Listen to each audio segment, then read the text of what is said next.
يا أيها الذين آمنوا قوا أنفسكم وأهليكم نارا وقودها الناس والحجارة صدق الله العظيم۔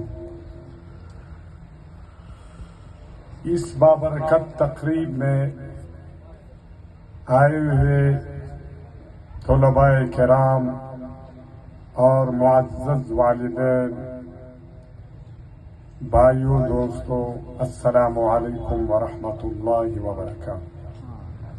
آج کی اس بابرکت تقریب میں مختصر وقت میں ایک ضروری موضوع کی طرف آپ حضرات کی دیان دینا چاہتا ہوں، اور مختصر وقت میں بات ختم کرنا چاہتا ہوں کہ وقت کم ہے اور تقریب کی دیگر بھی تقریب میں اور بھی پروگرامات شامل ہیں۔ طلباء کی دستار بندی ہوگی، اس کے بعد انشاءاللہ دعا، نماز کی وقت بھی قریب آنے والا ہے، اور وہ موضوع ہے بچوں کی تربیت کرنے کا مقصد، تربیت کے فوائد، اور تربیت کیوں ضروری ہے، اور تربیت کس کی ذمہ داری ہے۔ یہ 4-5 باتیں ہیں، اگر ہم لوگ دیان سے سنیں تو انشاءاللہ بہت فائدہ ہوگا۔ اولاد اللہ تعالیٰ کی سب سے بڑی نعمت ہے۔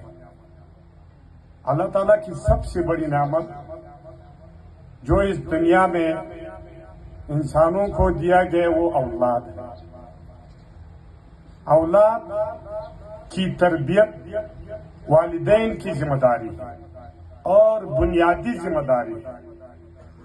بچپن میں کی جانے والی تربیت کی کوئی نعم البدل نہیں۔ اگر آپ اپنے بچوں کی بچپن میں تربیت کریں گے تو اس کی کوئی نعم البدل نہیں۔ خود حضرت ابراہیم علیہ السلام نے یوں دعا مانگی، ربنا وجعلنا مسلمین لک ومن ذریتنا مسلمۃ لک۔ اور تربیت کرنے کے فوائد اور مقاصد مختصر انداز میں بیان کرتا ہوں۔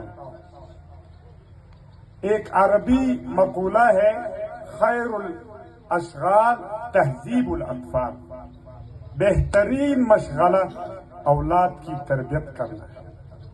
سب سے بہترین مشغلہ یہ ہے کہ ہم اپنی اولاد کی تربیت کریں۔ تربیت کے مقاصد و فوائد، اللہ تعالیٰ اور اللہ کے رسول کی محبت بچوں کے دلوں میں پیدا ہو جائے گی۔ اگر آپ اپنی اولاد کی تربیت کریں گے تو آپ کے بچوں کے دلوں میں اللہ اور اللہ تعالیٰ کے رسول کی محبت پیدا ہو جائے گی۔ بچوں کی تربیت میں اچائی کی رغبت پیدا ہو جائے اور برائی کی نفرت پیدا ہو جائے۔ بچے اچھی شہری بن جائے، یعنی بچوں کی دل میں اللہ اور اللہ کی رسول کی محبت پیدا کرنے کے لیے تربیت ضروری ہے۔ بچے اچھی شہری بن جائے، اچھے محلہ بن جائے، بڑوں کے فرما بردار اور ادب کرنے والے بن جائیں، تو آپ پر اپنے اولاد کی تربیت لازمی ہے۔ اگر آپ اولاد کی تربیت نہیں کریں گے تو اس سے کیا نقصانات ہو سکتے ہیں؟ سب سے پہلے اولاد میں والدین کی اطاعت و فرمانبرداری کم ہو جائے گی۔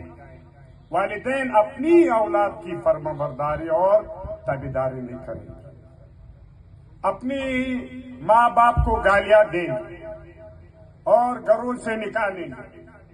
آج کل حالات آپ لوگ دیکھ رہے ہیں، لوگ ہر دوسرا بندہ جو ہے نا وہ اپنے ہی اولاد سے بیزار ہے، اپنے ہی بیٹوں سے جو ہے نا شکایتیں کر رہے ہیں، میرے کو گالیاں دے رہے ہیں، مجھے مار رہے ہیں.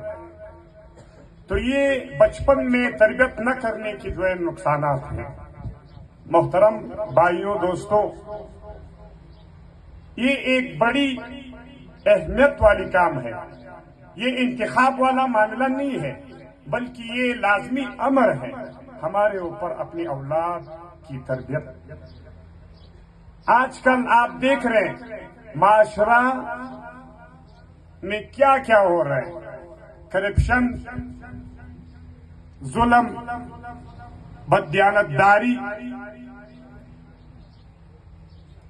اور بھی کیا کیا خرابیاں ہمیں اور آپ کو نظر آ رہے ہیں. یہ تربیت نہ ہونے کے نقصانات ہیں. اگر ہم بچوں کی صحیح تربیت کریں گے تو معاشرے میں دیانتدار ملازمین مل جائیں گے. اگر ہم بچوں کی صحیح تربیت کو کریں گے تو معاشرے میں دیانتدار اور امانتدار تاجر آ جائیں گے.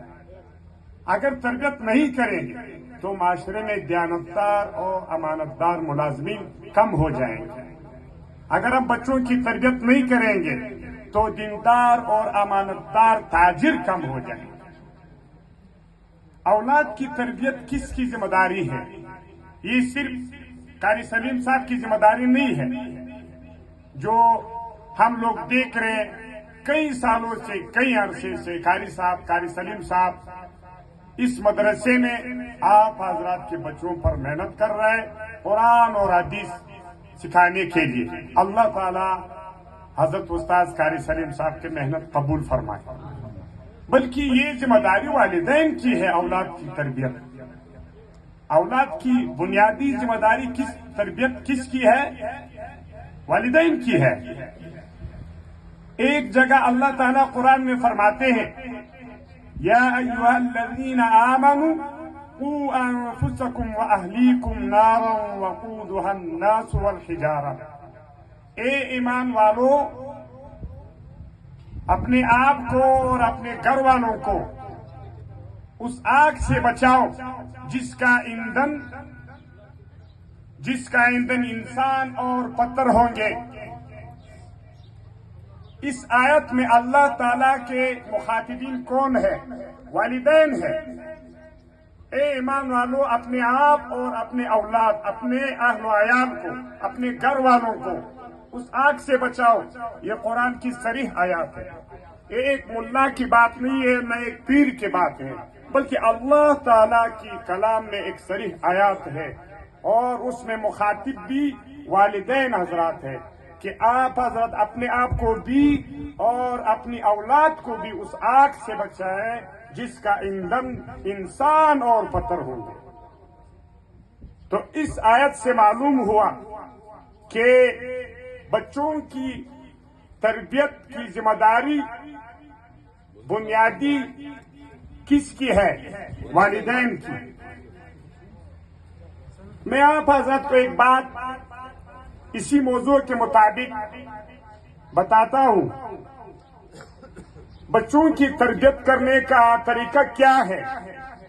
اس میں